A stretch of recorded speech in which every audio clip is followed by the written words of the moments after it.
It's exciting. It's scary. I've learned a lot of being on this publishing journey as a debut author is leaning into having a beginner's mind with everything. Like really, I don't know what to expect. I have a general idea and I have friends going through it, but every imprint is different. Every editor does things different. Every journey is different. So just remembering I'm new to this, I'm a beginner, and I'm here to learn and kind of try to enjoy the ride as I go. Yeah, that's a great way to look at everything, really. Because you Yeah, just never know until you know. it's true, but it's like in my career and like other things, like I know what to expect. I've been doing it, so there's a lot more of like, oh, this project we're working on. I know exactly what to do and what to expect. Of course, everything's a little different, but in this world, it's really just it's weird, kind of starting at the beginning of something um, at this stage. But it is exciting, but it's very challenging.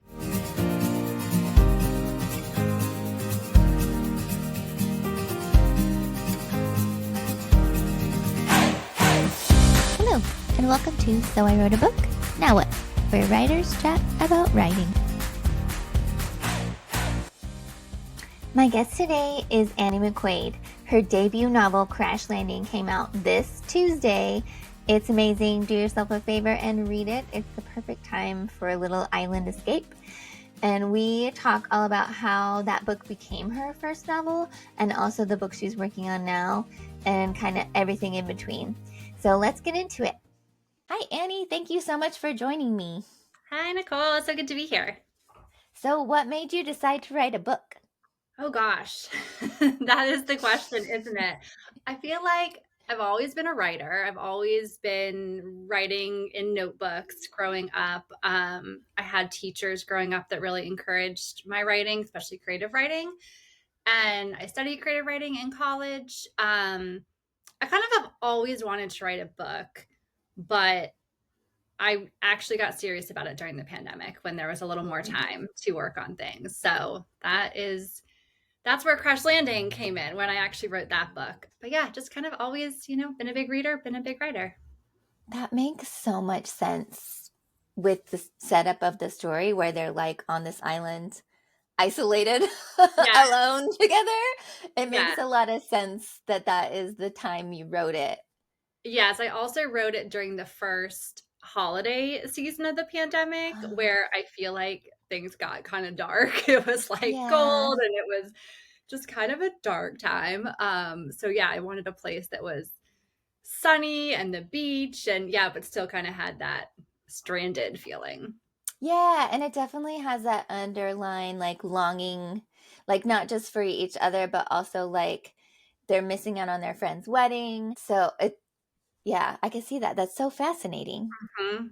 So Mhm. did you write the whole first draft during the pandemic? How long did the first draft take you? Yeah, the first draft, less than a year, I would say. But that story, my first draft was not a rom-com. It was much more of a survival, like gritty survival, and then like the aftermath of what happens if people have been together on this island. I think they were on the island for like 6 months together. It was a much Oh, darker story, which kind of fit with the times. So yeah. then I really did rewrite a good chunk of it into a rom com.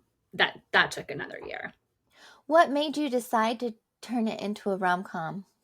I worked with a critique partner who really liked the first half of the story or like the premise setup of the story and then made some comment to me about, do you want this to be a story about what happens after people are on an island and how to survive on an island, or do you want it to be about a girl who really likes things that are in her control and things to be a certain way, and suddenly everything's out of her control, especially stranded with someone that she has all these feelings for. And that ended up turning more into a romance. I also started reading more romance around that time. Mm, I grew up reading romance, but I feel like it really had a resurgence in the pandemic too. And hmm. so yeah, like a lot of people, I got kind of back into it, and that definitely colored where it was going. And then once I read some more and I understood more of like the tropes and how it all works and having a happy ending, it all came together. Yeah. How did you find your critique partner that read that first original version? Um, I think from a Facebook group of some Mhm. sort, just kind of randomly online. And we've been working together for a number of years now, which is really great. That is great. And is Yeah. Crash Landing the first book that you wrote?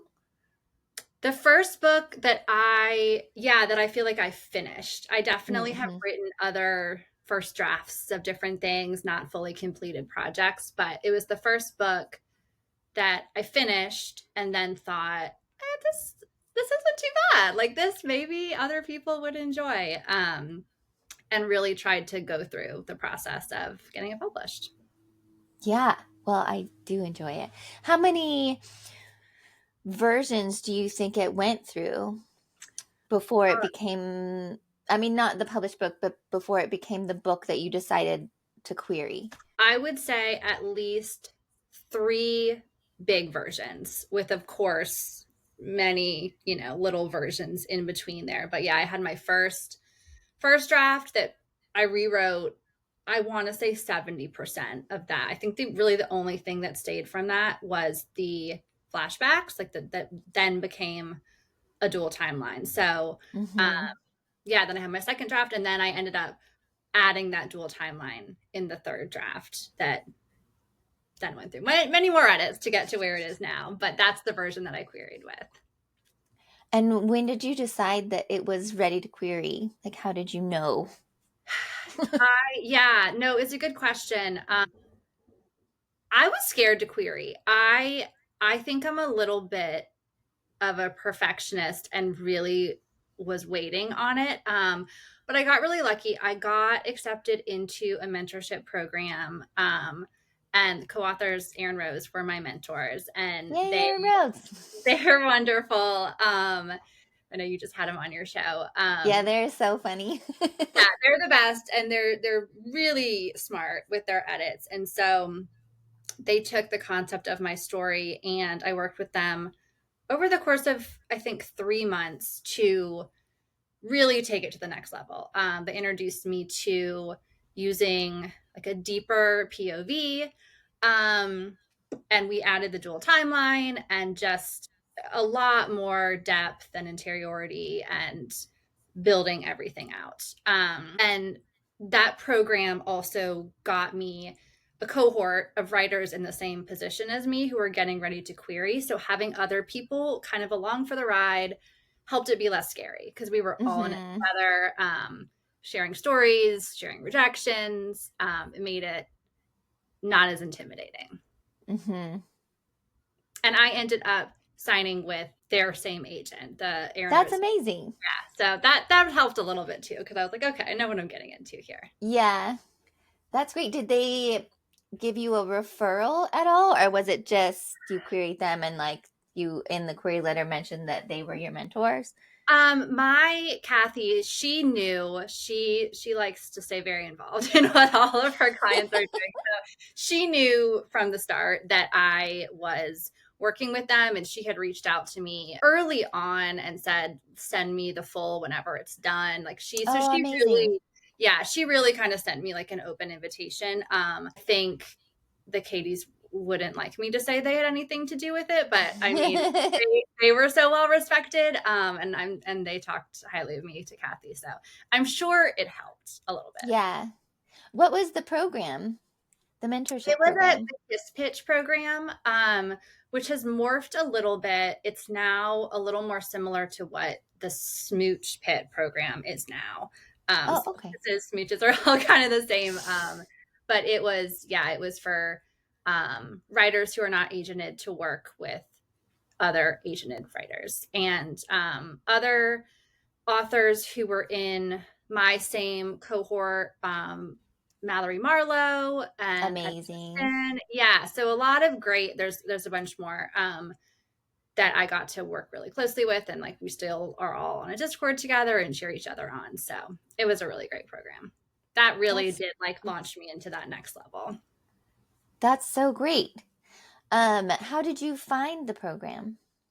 It was on Facebook. I feel like I'm not on Facebook really at all. So it is kind of crazy that that is where a lot of these writing groups came from. But honestly, I think I probably learned about it from Twitter or from other writers I was connected with who were Mm-hmm. in this group. It actually started as it was like the Friday, every Friday you would post like a word, a line that you know what I'm saying? Like Mm-hmm. Like the a little Friday Kiss.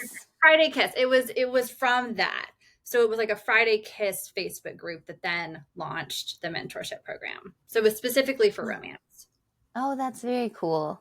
Hmm. I'm always interested in how people find their writing opportunities because it seems like local writing groups are harder to find these Yeah. days.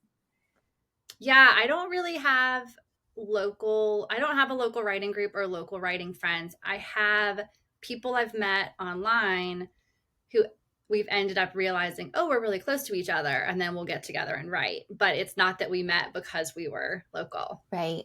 Hmm. So with the dual timeline, they're so tricky.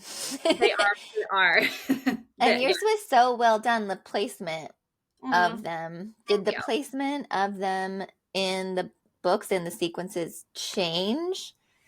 Yes, yes, and I still, even in my when some of my final drafts, I had comments from like my copy editor that was like, "Are you sure this should be here?" And I was like, "No, I'm not sure." But um, But I'm doing it. um, so they started out as flashbacks, and so they were embedded in the chapters, and everything was on the island. And then when I decided to make it a dual timeline, I knew I knew that I wanted them to connect to what was happening on the island as first and foremost. Hmm. They're not all in chronological order, but they still follow enough of generally them growing up in high school. And I also added some, got to write some from scratch. So I knew, okay, I have this space here. So could write a scene that fit, which was helpful. But they did change around a lot. Though I will say the content of the dual timeline is some of the only scenes that have the way I wrote it the first time is the way it still is. Oh, So amazing. it just like came out of me, and they really haven't changed that much. Yeah. When you put the dual timelines in, it's so tricky because you can move them endlessly, right? Like, Yeah. was it important to you that there was like a certain number of sections that were from the dual timeline or a certain percentage of the book, or was it more the feel of just the readability and the flow of the story? I definitely went with the readability. I I do think it is really easy to get sucked into like creating a formula, and I feel like the same thing can happen with a dual POV of feeling like you need Mhm. to go back and forth the whole time. But I didn't start the dual timeline, I think, until chapter 5, and it really starts when they're on the island. And when before they're on the island, there's no dual timeline, and when they get home, there's no dual timeline. So Mhm. it's meant to act as a flashback. It's meant to be I used what was happening kind of in the present. That was supposed to be like the first plot. I used that as the anchor. So whenever there was a moment where you could color in some more details of why they're acting this way in the present with past is when I slotted in the Joel timeline. Mm. So it's not every other chapter. It kind of comes and goes, but there was enough of it to make it a full timeline that was happening. Mhm. Well, it works really well. Thank you. It was a little trial and error. I just put it in. Yeah, but I feel like it could have worked a few different ways. Is the truth of the matter. Yeah. Did you use a beat sheet when you wrote or revised or I used a beat sheet for revising. I did a reverse outline and then added some things in that way. It is hard with the dual timeline though. I tried Mhm. to it's its own little love story arc. So I did try to match it where like the fun and games, they're having fun and games, and like when Mm-hmm. it's heartbreak in both worlds. But it's not perfect because it's a shorter timeline and a more condensed story. And I let myself have a little more flexibility with the past timeline because it was informing what was happening in the present. Mm-hmm. If that makes What sense. beat sheet do you like to use out of I curiosity? really like Save the Cat. I kind of do a mix of Save the Cat and Romancing the Beat. Um, and then I attended some webinar and I have a PowerPoint that's like a rom-com beat sheet Oh, that fun. is, yeah, I don't know that it has a name. But I do follow that. And that is really more just for the romance arc. And mine has a lot of external plot happening as well. So Mm-hmm. trying to blend the two, I use a mishmash of them all. Mm-hmm. Was that tricky to balance the external plot with the romance plot? Because yours does have a lot of like, I kept making notes like stakes. These are Yeah, stakes. yes, I love some high stakes. I yeah, I don't know that I did try to balance it. It really was, like I said, the romance kind of came in later, so I Mm-hmm. really did have the external plot as the first thing happening, and I had a lot more of that I toned down and added in more of the romance. I don't know if that answers your question, but I think it does. it's, yeah, I don't know that I balanced it, but I did kind of have something in mind of what I wanted to be happening. I think what I did balance, and Aaron Rose helped me with this, is working so it wasn't that everything was happening to these characters, that there's things happening around them, but they still have agency and can make decisions and can, be in this world having some autonomy instead of just chaos happening and they're kind of at the whim of the world. Right. They're a little bit, but really trying not to make that's the only thing happening. Yeah. Yeah, for sure. Um, and it does feel that way. Like it does feel like they are definite protagonists, like making choices. Mhm. Yeah, some Um, of my second draft probably was just them, things happening to them and them dealing with it. So that definitely came out of some revision. you mentioned you got a beat sheet from a webinar. Is that kind of how you learned more about craft through this process? Or do you have any craft books that you turn to? And you had Yeah, your mentors. I had mentors were super helpful. I wrote the first draft. I didn't know what a plot was. I didn't know what beats were. I just was having fun and had no plans to publish or even think that through. But then I learned that there was things called a plot and beat sheet and things I needed to focus on more. So yeah, I did read the ones I mentioned, and I think that might be the only webinar I've attended. Talking to other writers really helped, and I read some books on deep POV and third person writing. I I also really, I think the books I had read before that are not plot or beat related are, I really love Stephen King's On Writing, Hmm. or Bird by Bird by Anne Lamott. Those ones are really good for inspiration and just like feeling like you're a writer and you can keep going. The ones that are actually like, here's the guidelines and framework, I'm not so good at following them, but Yeah. it is, I try to do reread it before I work on a project and like get it in my head. And then I let myself do what I need to do.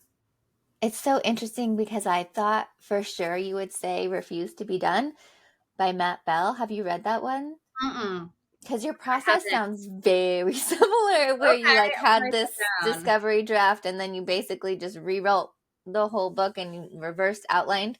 It's like all, I was like, wow. I wish rewriting didn't work, but Yeah, it does sometimes. I know. And I was determined that my second book was not going to be like that. But I think I need to surrender to the fact that that might be my process and that might be the way it goes. It's It looking like it. honestly, I tried it because I read that book and I was like, all right, well, I don't feel like the other processes I'm doing is working because it's just like copying, pasting, and moving things around Mhm. when maybe I need to change bigger, massiver things. And I feel like when I rewrite the whole book, I am braver in making those choices than when I try to revise what I already have. And I so wish it wasn't the case because Yeah. it takes so much longer. It does. I try to remind myself that the first draft is really you telling yourself the story and trying to learn the characters and learn and just understand the world. And then the second time through is you telling it to someone else. So you Mm-hmm. don't have to go through the discovery process. You know much more, and you know where you're going. So yeah, you can be braver. You can cut scenes and move forward and add things in that you know will work because you know where you're headed. Mm-hmm. So you working on something new right now? I am. I am under deadline for book two as part of my contract, which is very exciting and very nerve wracking. Did you Especially, outline? Because on the first one you wrote it and you wrote it. You went for it. yeah, But on this time, did you outline before you started? I did outline, but we've already gone off track from that outline. So I probably need to sit down and do a little more outlining. Yeah, it's been interesting. I everyone says writing the second book is a bit of a doozy, and it definitely has been. I have not been immune to that. Especially thinking that I had no plans to publish the first book and really didn't think like anyone was going to read it when I was working on it. And now I'm working on a book knowing it will be published and It's people will very read it. different. It's a lot of pressure, and it's pressure I'm grateful for, but it there's less time to play and explore and just be like, Mm-hmm. I'm going to put this aside for a month and then come back to it. It's like, no, Mm-hmm. you're going to keep working on it and figure it out as you go. So what was your process of going on sub like then? It sounds like it ended really well. It did. It did. I was very lucky. I had a really easy, quick sub process. I don't even know that I would call it a process. And I don't even want to say how quick it was because I don't want others to To compare hate themselves you. to it and hate me. Yeah.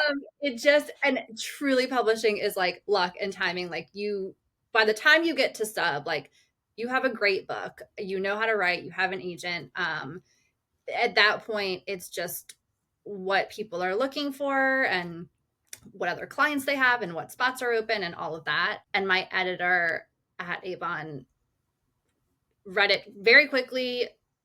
We had a call very quickly. It went to acquisitions very quickly. Like it was just, and then the offer came that same day. So it was a That's whirlwind. amazing. It was. Yeah, it got very And lucky. then for the second book, did you then have to present like a synopsis? They were like, what else do you have? Yeah. On our on my call with the editor, before I had the book deal, she asked me what else I was working on, and I had mentioned a few. Like I had been writing like a Christmas story and some other things, and she wasn't very interested in those. And I had been binging Amazing Race at the time, and I Oh yeah. kind of just pulled a story out of my butt about it being Amazing Race. I was like, "Oh, that's Amazing Race story," and she loved it, and I was like, "Oh, okay." Yes. Oh my gosh. Hopefully she won't watch this and realize that didn't have that planned at all. Um, yeah, and so then I did hand over, I don't even call it a synopsis, like a one-page kind of a little more than what you would see on the back cover, but similar to that, but Mhm. two different stories, that I fleshed out an Amazing Race story and another cowboy story that I hope I'll get to write, which is really fun. Oof. And she liked them both, and she said, "Pick which one you want to write next." So I'm working on the Amazing Race one, and Fun. yeah, hopefully I'll get to write them both. I've actually written like half a draft of each of them before I was going back and forth. Now I'm focused on this one, but I do have a good chunk of the other too. So we'll That's see. so exciting.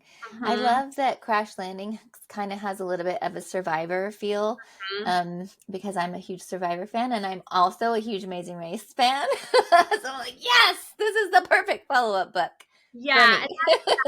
why I went with that in that direction. It's less survivory, but it does have a lot with nature and yeah, more action, adventure, plot driven than the other one I had pitched. So it's a Hmm. good follow up, I think. And then maybe we'll move in a different direction. We'll see. That's so exciting.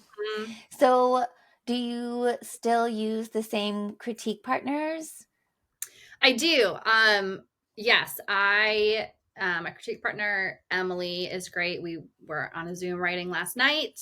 She is also on deadline, so she's great to bounce ideas off of, and we have a similar writing voice and style, I think, but we're able to be really objective with each other. And then I'm definitely going to come knocking on Aaron Rose's door, ask them to help me, which they've offered to.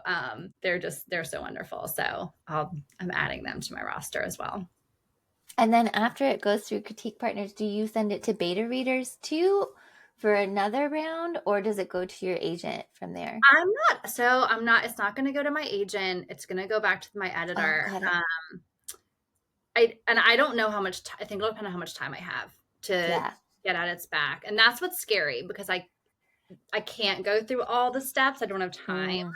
Mm. So Hmm. I really just, yeah, it's going to be painful to send a draft in that I know is not like great. It's good, but Right. it could be so much better. So yeah, we'll see. But yeah, that process is a little bit new to me. So we'll see how it shakes out. That's so exciting, though.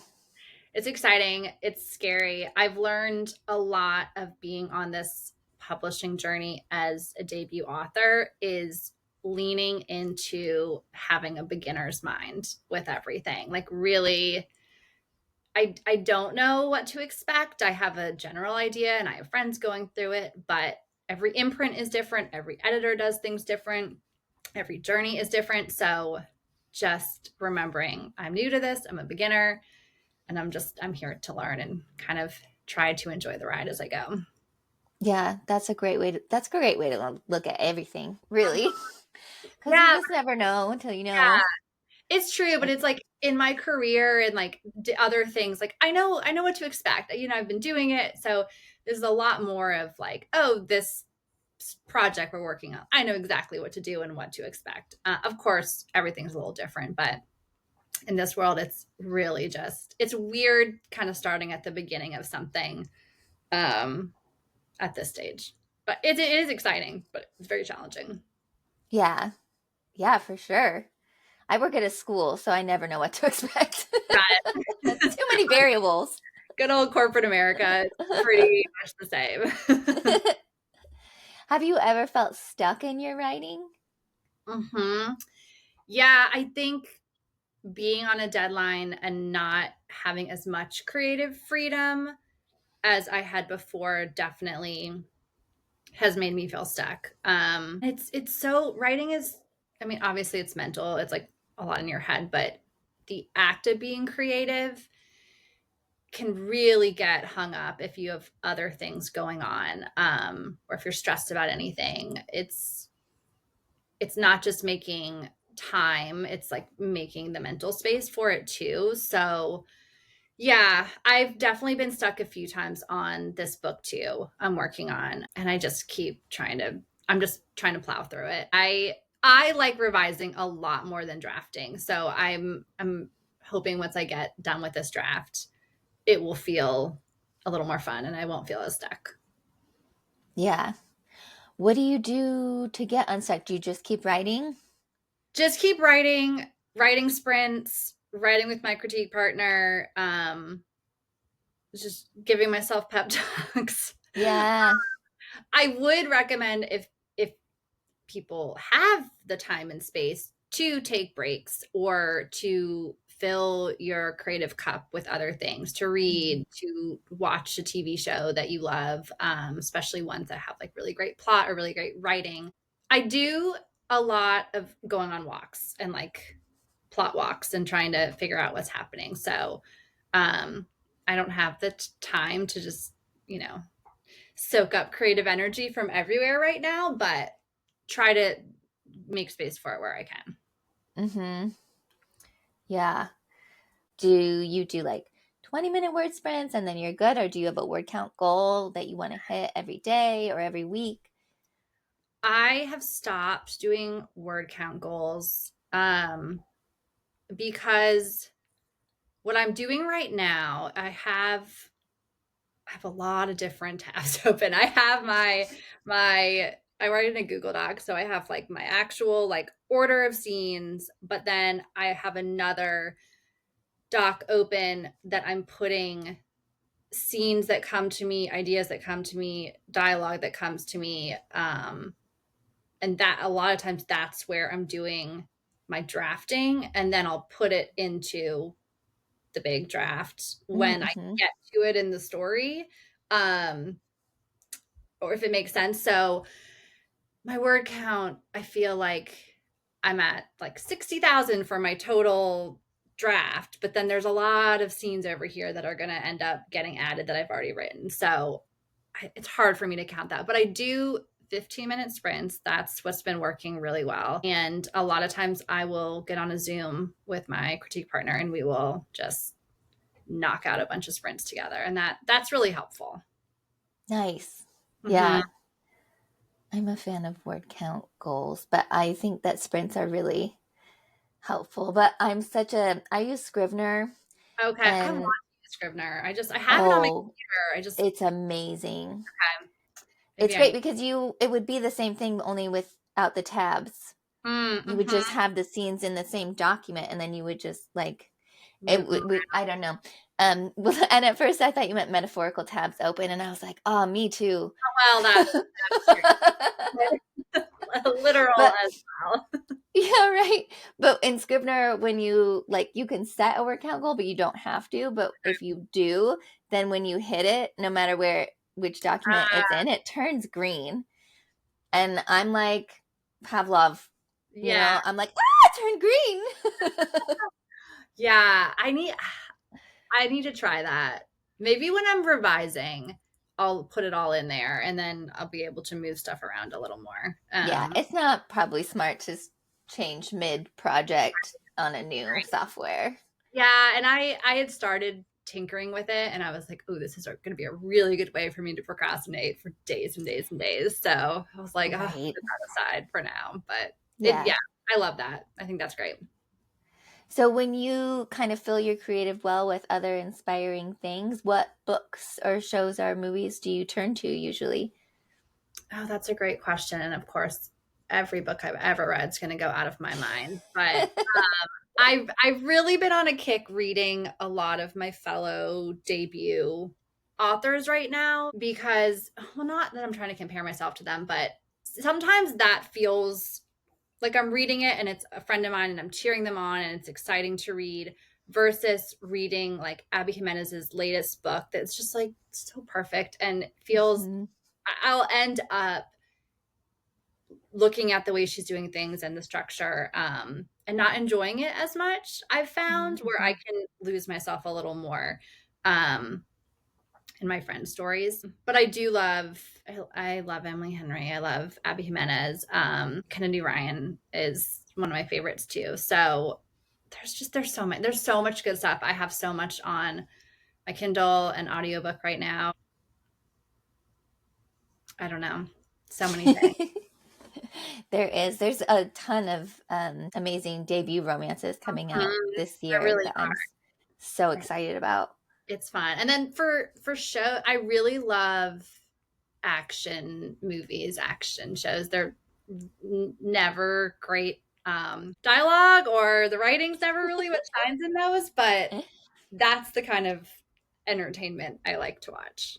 So kind of What balancing the two of those together. what action movie do you think you've watched the most? If I say like the Fast and Furious series, are people gonna think no, It's okay. You're in a safe space. It's yeah, okay.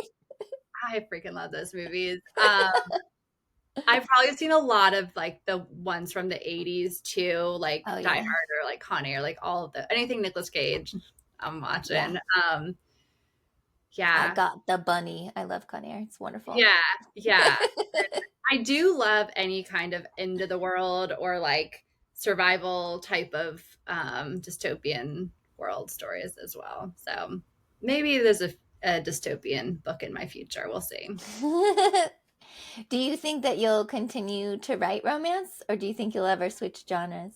I could see myself switching. I really do love writing romance. But I read everything. I probably read as many thrillers as romance, or just like book club fiction. I do I would love to write a thriller, but those I feel like you really do have to plot. You really do have to stick to a plot and know It what's happening. depends on how many drafts you're comfortable with. True, that's true. That's true. So we'll see. I have a few ideas in my head for those. Or like I said, like a YA dystopian type of story. I think Hmm. would be really fun to write. I love reading this. Yeah, I listened to an interview once with Megan Miranda, who wrote, she wrote, I don't remember the name of the book now, but the one that goes backwards in time. Did you read that one? I'm gonna have to remember the Is name of the it like book. a time travel one or the way it's No, the story is told backwards. is it the last girls? Not that one. It was something like that. Oh, Okay. I'm gonna have to look it up. I'm gonna look it up right now. All the Missing Girls? Okay. Had girls in it. Maybe I have read that one. Yes, it was told backwards. Anyway, I listened to this interview with her, and she is not a plotter. Okay. And she did not know the end of the book. And she did not know who did it. That's crazy. Okay, that's good to know. I know. I found that very inspiring. I was like, Hmm. okay. I like that. Yeah, and it's I feel like with romance, you know you might not know exactly how it's gonna end, but like you know how it's gonna end. Um, Hmm. with a thriller, it could go so many different ways. So yeah, that's Yeah. fascinating. I think romance is one of the more challenging genres to write, though, because of that. Because of the end, everybody knows the end. So, how do you keep people turning pages and how do you keep people reading if they already know the end? Yeah, and I feel like I try not to like read reviews or be online too much, but I think with just the way social media is these days, you hear a lot more feedback from the readers in general, not just for your book specifically, but there's so many readers out there who hate the miscommunication trope and hate a third act breakup, and it's like those are the things that like keep the tension and like and there's plenty of ways to do it, those, but you know those are two of the ways that are pretty common to keep Yeah. tension, keep the book going. Everybody hates something, though. It's true, but it's hard knowing all the thing like you hear it all the time. So then when you're Yeah. writing something, trying to like push those There thoughts out. has been, I feel like, too, like a an uptick in the pushback against the third act breakup, which I don't understand. Because then, like, what happens at the end? It has to be like an external plot point that you're upset about. But if the romance is the A plot, Right. then it needs to be something with the romance. I know. It is interesting. And I've seen some books do it well, but I feel like there are more books where if everything is just happy from midpoint on, you're going to be bored. You're not going to want to keep reading. Hmm. Like it'll be cute, but it might not really inspire you that much. Hmm. Yeah, So it's funny. tricky. Hmm. So you Yeah, don't read your reviews. I did in the beginning when they started coming in, and then quickly realized that was a bad idea. And not that there was anything too scathing, but it's it's very strange to have someone spend time like going through your plot or going through like things they did or didn't like about your story. And it's like you can't change it. um you can't talk to that person. You're not going to try to defend yourself against them or anything. And what's been interesting about mine, and this doesn't bother me as much, but some people love a dual timeline, some people don't. Some people say, "Oh, I loved the then timeline so much more than the present." And then other people have the exact opposite feeling. So it's, and honestly, Hmm. that was the feedback I got during edits too. Like it really, some people were like, "Take these out," or other people wanted more. Right. So I mean, you're I not writing to think, please everyone, but it's tricky. yeah. I also think it's interesting just the instinct and the desire to quantify like one more than the other. Like Hmm. instead of looking at it as a story as a whole. But I have like the one I am querying right now is also a dual timeline, Hmm. and I have noticed that there's just this like instinct, this like human instinct to pick. Like I must pick which Yeah, one I like better instead of like because I don't know. Do people do that with POVs too? I think I don't so. know. Maybe not as much. Yeah, But honestly, the secret with the dual timeline is it's okay if they like one better because then they're going to keep reading to get to that one, right. you and that's fine. They'll keep them reading faster. So I've learned Yeah. that's not a problem. It is funny though how it's just opinions. And I Hmm. feel like I writing is so solitary for the most part and it's internal and doing your own thing and you maybe have like a small group of people that you're getting feedback from to then go to a very public platform is daunting. And even if it's on a small scale, like millions of people are not reading this book, but like hundreds are, and that Yeah. feels kind of crazy. It's really one of the only things too, like people can critique a TV show or a movie, but they're not talking about one person necessarily. Mm-hmm. But when they talk about a book they like or dislike, it's usually very pointed at the author, even though there's lots of other people involved in the process. But it's like, Right. I don't like this author or I love this author, versus most people don't feel that way about like a producer or a director. Like they do, but Right. it's not on the same scale. Yeah. It's you're very solo and it's just like you out there. So it's a lot. It's a lot to It kind of train is. your brain, and no one trains you for that. You don't really go into publishing because you're like, I want to stand on a stage and have people tell me what they think about me. But here we are. Are you going to when your book comes out, are you going to like go on a tour? I mean, not a huge tour, obviously, those don't really happen anymore. But like are you going to have signings and Yeah, I'm really excited. I'm doing a launch party at my local like big indie store here, Quail Ridge in Raleigh. They've been super supportive of me, and I'm in a book club, and a lot of my book club friends are going to come, and other friends and family. So that'll be really fun. And then we're going to have a little celebration afterwards. And then I have a few other signings, all in North Carolina, in Charlotte, and out in Asheville that are starting to line up. So I'm trying not to over commit myself though, because I do feel like it's so fun to be like, oh, I want to meet people and go places, but I'm such a homebody. I actually really don't. So I'm trying to like do what I can do and then give myself a lot of space as well. yeah, I hear you. I am also a homebody. Hmm. And I'm also like, I wake up at 4 in the morning. So by the time it's like 7 o'clock at night, I'm like, I'm so done. Yeah, that's when everything's starting. I know. I'm like, I don't know. Yeah. Yeah. It's going to be April. It's going to be buckle up and see what happens. But yeah, it's going to be busy. It'll be so fun though. It's so It will. exciting. It's very exciting. It still doesn't really feel real. Like I've seen my book out there, I have copies of my arc, but to like really have it, I think when I walk in and see it in a bookstore is when it'll really Hmm. feel real. Yeah. Yeah. It'll be crazy. Yeah. Yeah, it really is. It really is crazy, the whole thing. But it's exciting. Yeah. Well, thank you so much for talking to me about your process and about this book and your next book. Do you have anything else you'd like to share? No, thank you so much for having me. It was so fun to chat. I think I'll just echo for any writers out there, just don't worry about what other people are doing. Just focus on your writing and what you want to do and what you want to accomplish. It's really easy to compare yourself, and no matter what stage you're at in the writing game, but just kind of focusing on your own paper always serves you well. And pre-order Crash Landing. Yay!